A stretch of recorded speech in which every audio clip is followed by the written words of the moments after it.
What's up, comic book fans? This is TB Comics coming at you again in the month of August. First, my apologies if you did watch my last video.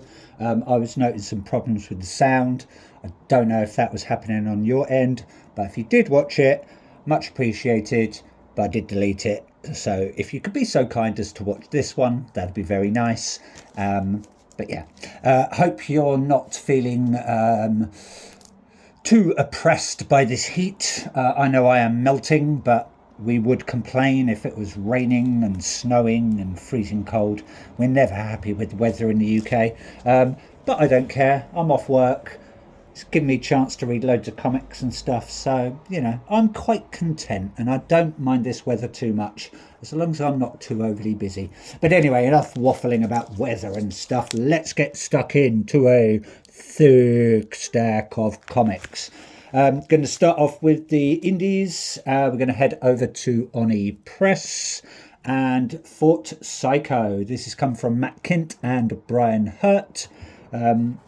Now, I purchased, apparently, it is the bundle exclusive variant, and when I had a look at it, from what I can tell, it's no different to cover A, unless there's some extra content. The only thing I can think of is it has this little symbol there and something on the back to say it's part of the bundle exclusive. But if you know more than I do, let me know in the comments. Just pick this up on a whim. Didn't read much about it. Looked at the internal art. It looks really good. Some really nice covers going about. Was tempted to get the nice foil cover. Might pick that up in the future. But I thought I'd just leave it at this just to see what's going on. So yeah, fingers crossed.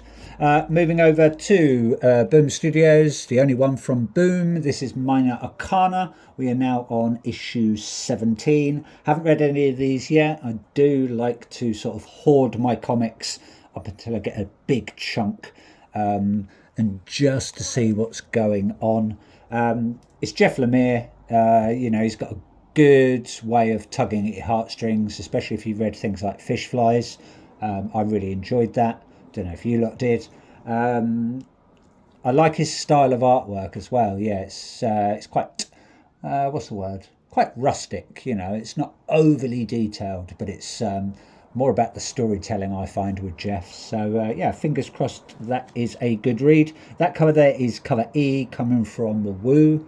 I'm not sure if that's first or last name. Normally on my little notes it's always the last name, and I never know what the first name is unless it's on the front cover. So thank you, Woo. Anyway, we've got our main character there, I believe, giving us a bit of a death stare there, with some what they called tarot cards falling slowly past her face. So she looks a bit angry, and there looks like a bit of blood on her collar there, or on the card maybe. So hopefully nothing bad has happened, but we shall see once I get stuck into it. Not sure how many more issues.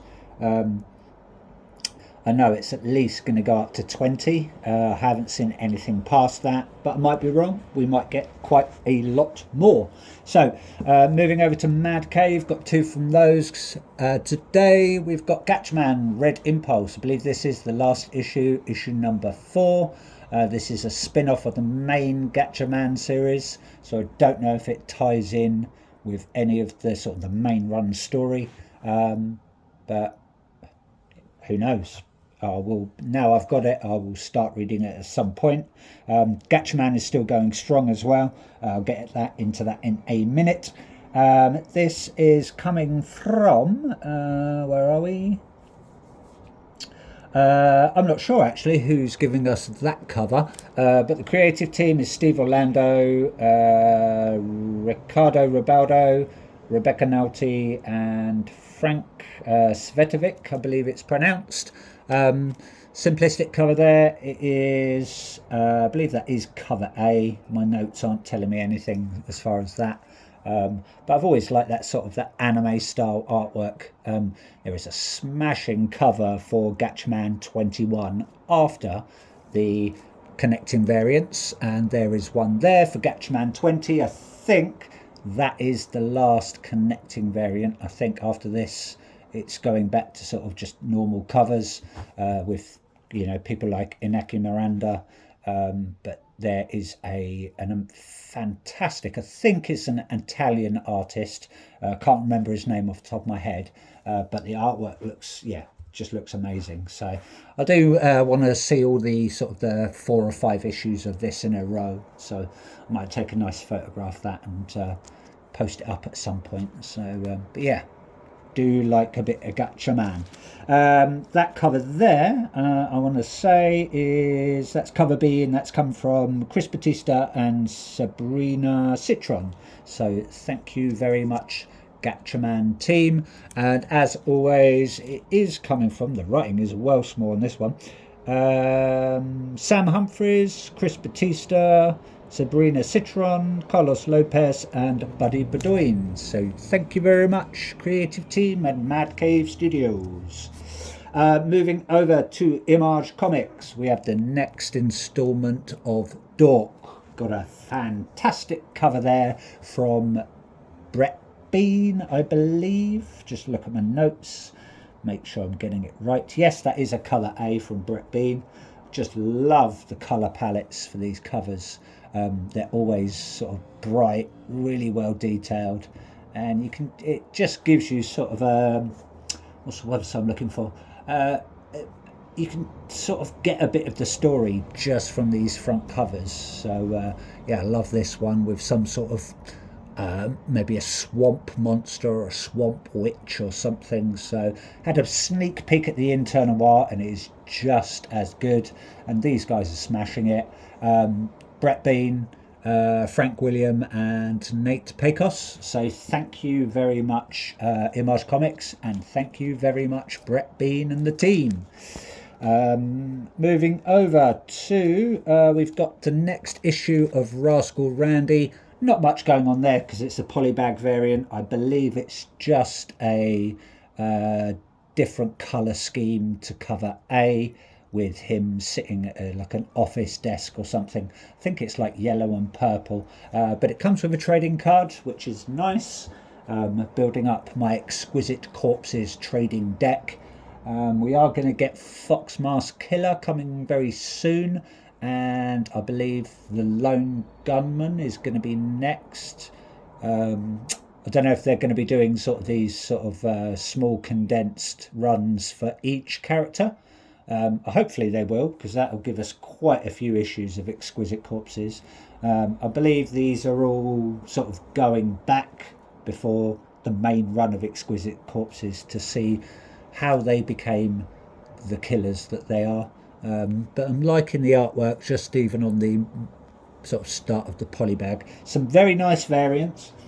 Now, I didn't buy many variants for the Exquisite Corpses run, but I did happen to like this one. Very simple, but it was a good price. I think that's only the 1 in 10, 1 in 15 variant. But yeah, I just like its simplicity and its sort of retro style. That cover there, I want to say, is coming from... It's not cover C, sorry, that's cover B. That's the Tyler Boss variant. So thank you very much, Tyler Boss. Do always like your artwork. Can't remember. I think it is Tyler Boss who's on this run with someone else as well. Don't think it says it on that one, no. But yeah, I believe it is Tyler Boss and someone else on it as well. I think we're going to get a different creative team for Foxmask Killer, and then a different creative team for the Lone Gunman. I think it's Pinochet Ponchak, pronouncing that wrong totally, but my apologies. But I believe he's going to be on the Lone Gunman.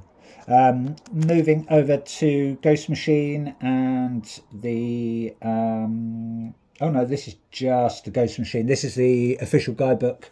We're now on number 5. I think this is the last one for these guidebooks, and this one's focusing on Hyde Street. Yeah, that is issue 5. Yeah, it's cover B, coming from Brian Hitch and Brad Anderson. We've got Pranky, Mr. X-Ray. I forget what her name is now. She's got a standalone comic, I believe. Sisterhood, I want to say, maybe. I think. I believe it is a wraparound cover as well, but I'm not going to get out of the packets. But yeah, it'd be nice to know a little bit more, just to expand on the characters, sort of their universe and what's going on in Hyde Street. So I think the next issue is out quite soon. I believe that'll be I want to say issue 12, but I might be wrong. So, moving on, we've got the last part of the Unbelievables. This is part 4 of 4, but this is the $1 Trillion Kid. I believe we're going to get some more issues of the $1 Trillion Kid. This ties in a little bit with Hornsby and Halo and the Rocket Fellas, all centering around, I think he's called Tommy Townsend. The richest kid on the planet, and he comes across the Unbelievables, which I believe are things like the Dead Tones and the Curious Creatures of Dr. Moreau, I want to call it, and there's going to be others as well, just all slowly coming into sort of the Ghost Machine and is it Family Odysseys universe as well. So yeah, love the artwork there. Haven't got a clue who these characters are. I just know that these are the Dead Tones, and they are going to appear in, I think it's Hornsby and Halo they're going to appear in. Haven't got a clue what these guys are, so quite interested to see. Yeah, it's really nice to see that this creative owned universe, or creator owned universe, is expanding so much. This is coming from Jeff Johns, Peter J. Tomasi, I'm not sure who Simone is, and I believe Rob Lee as well. So thank you very much, creative team. Loving your artwork, everyone. Keep rolling those out. Can't go wrong with Ghost Machine. Moving over to DC/Vertigo. Just got one from the Vertigo line, and that is the next instalment of Bleeding Hearts. Can't believe we're up to issue 7 already. This is coming from Dennis Camp, Stepan Morian, and Stepan Bartolik. You can't go wrong with Dennis Camp, and Stepan Morian is smashing it with this at the moment. I think it's all about a zombie with a heart, starts getting emotions, etc., etc. But yeah, had a look at the internal art. Really, really like it. Love these front covers as well. Always got a bit of humour going on. For mature readers only, apparently. So better make sure I'm old enough. I like the little mouse with a golf ball living inside of his head. So that cover there is more than likely a cover. Where are we? Oh, there we go. No, can't even find it on my note. Oh yeah, it is cover A, come from Stepan Morian. So thank you very much, Stepan, liking your artwork for these front covers. Moving over to the main DC runs, we've got DC Next Level, next issue of Deadman. This is issue number 3. Looks like he's walking into the gates of hell. This is coming from the creative team who did Swan Songs, Ice Cream Man, Superman, the Kryptonite Spectrum, W. Maxwell Prince, Martin Morazzo, and Chris O'Halloran. And anytime I see a comic with those, I try to pick up. The only one I never picked up was Ice Cream Man, which is a shame. I really kicked myself that I didn't buy those. So I don't know if they're out on trade paperback. They should be by now, so I might just pick up at those at some point. That cover there is going to be cover A, and that is coming from Martin Morazzo, saying thank you very much, creative team. Looking forward to getting stuck into that at some point. Not sure how many issues. I think with a lot of these next level ones, they're only about a 6-issue run, but I might be wrong. So haven't done my research too much. Don't like to spoil things, you know. It's nice to leave some few surprises. Moving over, we have the next issue of Clayface. This is issue number 2, I want to say. Clayface Celebrity Dirt. Got the sort of movie homage cover. It's not really a homage, but it's sort of the movie poster cover. That cover there is cover C, coming from Hayden Sherman. So thank you very much, Hayden Sherman.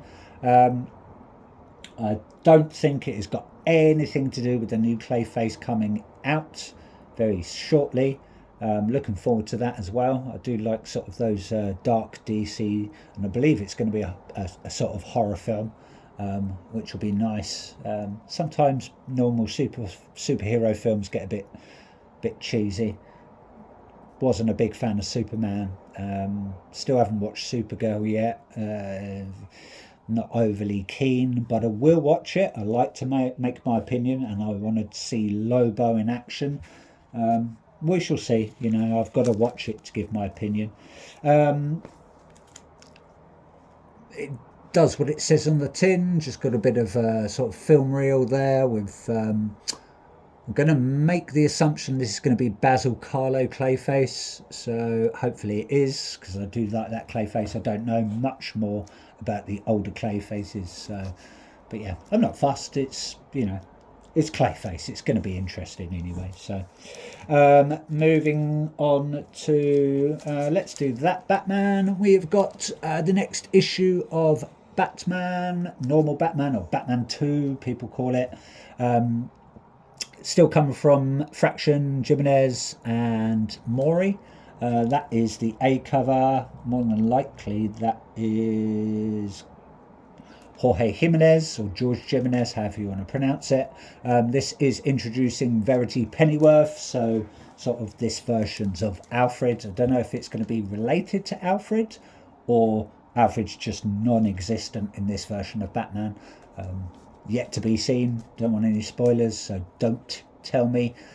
She's looking very suave and relaxed there, just you know, sitting on a silver platter after doing Batman's ironing. So yeah, fingers crossed it's going to be a good read. Looking forward to Bad Seeds, which is out very soon. I think they're starting off.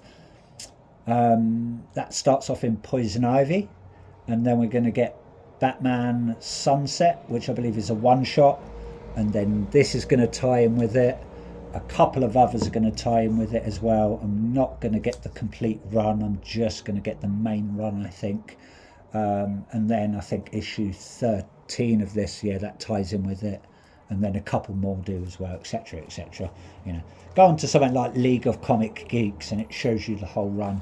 I think the main run is only about 10 comics, and then if you get the full Bad Seed story, you're looking at about 20 to 24 comics.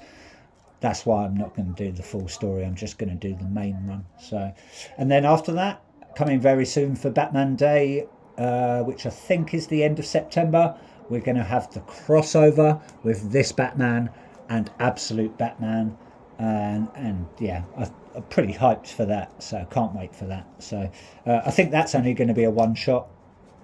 So, and I'm not sure if they're going to meet. I don't know much about the story, so like I say, I don't want to do any spoilers because I like to keep little surprises just to see what happens. And then, speaking of Absolute Batman, just picked up 2 copies, one to keep, one to read, as I've been doing for ages on these.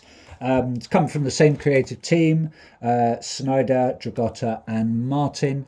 I believe it's this one that, I don't know if we've seen Clayface before, because I haven't read any of these yet. Roll your eyes all you want to. I know we're on issue 23, but that's just me. Or this introduces Clayface, because obviously we've got clay versions of Batman. So still smashing it. Probably the most, probably the biggest comic ever, from what I know, especially for like print runs. You know, issue 1 is on like the 12th printing, and for me that is totally unheard of. 12th printing of one comic is just ridiculous. So that just goes to show how popular Absolute Batman is. Some people don't believe the hype too much, but you know, the proof's in the pudding, or the proof's in the runs. So you've got to go with the majority on this one. Anyway, that's it from me. Hope you liked what you saw. Please like, please subscribe. Always open to comments. Keep comic book collecting, comic book fans, and I will see you in the future. Bye bye for now.